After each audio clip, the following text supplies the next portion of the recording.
Hello friends, welcome to ethical networking channel. मैं हूं Poonam. Friends, बीते कुछ महीनों से सरकार ई कॉमर्स कंपनियों को लेकर सख्ती दिखा रही है और अब गवर्नमेंट डायरेक्ट सेलिंग कंपनियों के लिए सख्त नियम बना रही है। इन नियमों के लागू होने के बाद डायरेक्ट सेलिंग कंपनी को अपना बिजनेस मॉडल नए नियम के तहत बदलना होगा।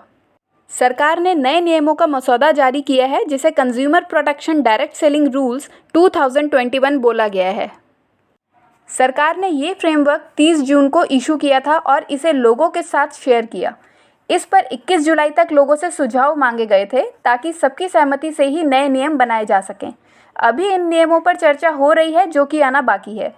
इन नियमों के अनुसार हर कंपनी को 90 दिन का समय दिया जाएगा ताकि वह अपने आप को नए नियम कानून के अनुसार बदलाव कर पाएँ। इससे पहले मंत्रालय ने 2016 में डायरेक्ट सेलिंग कंपनियों के लिए दिशा निर्देश जारी किया था, लेकिन वह केवल एक एडवाइजरी थी। अब प्रस्तावित किए गए नियमों को कंज्यूमर प्रोटेक्शन एक्ट के तहत कानूनी रूप दिया गया है और इनका पालन न करने पर पेनल्टी लग सकती है। ड्राफ्ट रूल के मुताबिक भारत में बिजनेस करने वाली हर एक डायरेक्ट सेलिंग कंपनी को इंडस्ट्रीज डिपार्टमेंट के पास रजिस्ट्रेशन कराना होगा। कंपनी का कम से कम एक ऑफिस भारत में होना चाहिए।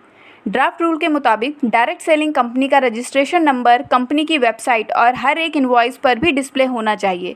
समस्याओं के समाधान के लिए कंपनी को विशेष अधिकारियों की नियुक्ति करनी होगी और सभी प्रकार के मुद्दों को सुलझाने के लिए कंपनियों को एक 24/7 कस्टमर केयर नंबर भी जारी करना होगा, जहां ग्राहकों की समस्याओं का निपटारा हो सके। प्रस्तावित रूल्स में साफ कहा गया है कि कोई भी direct selling company pyramid scheme को प्रमोट नहीं करेगी। ना ही ऐसी कंपनियां डायरेक्ट सेलिंग बिजनेस को बढ़ाने के लिए मनी सर्कुलेशन स्कीम में भाग ले सकेंगी। पिरामिड स्कीम एक ऐसा बिजनेस मॉडल है जिसमें जुड़ने वाले सदस्यों से वादा किया जाता है कि उनके दूसरे सदस्य जोड़ने पर भुगतान या सेवा मिलेगी। प्रस्तावित रूल में साफ कहा गया है कि कंपनियां एजेंट से रजिस्ट्रेशन चार्ज नहीं ले सकती, ना ही कंपनियां एजेंट को प्रमोशन के लिए देने वाली चीज़ों के पैसे ले सकती हैं।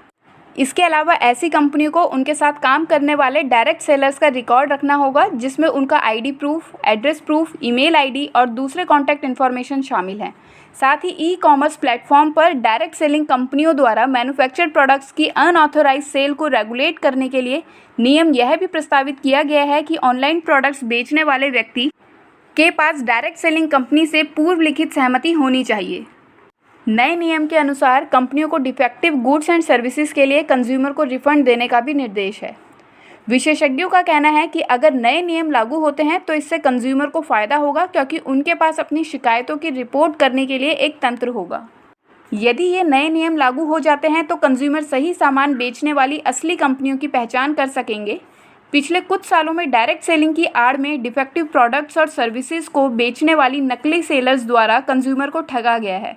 विशेषज्ञों का कहना है कि ड्राफ्ट रूल से उन्हें ठगी की स्थिति में शिकायत दर्ज कराने में भी मदद मिलेगी।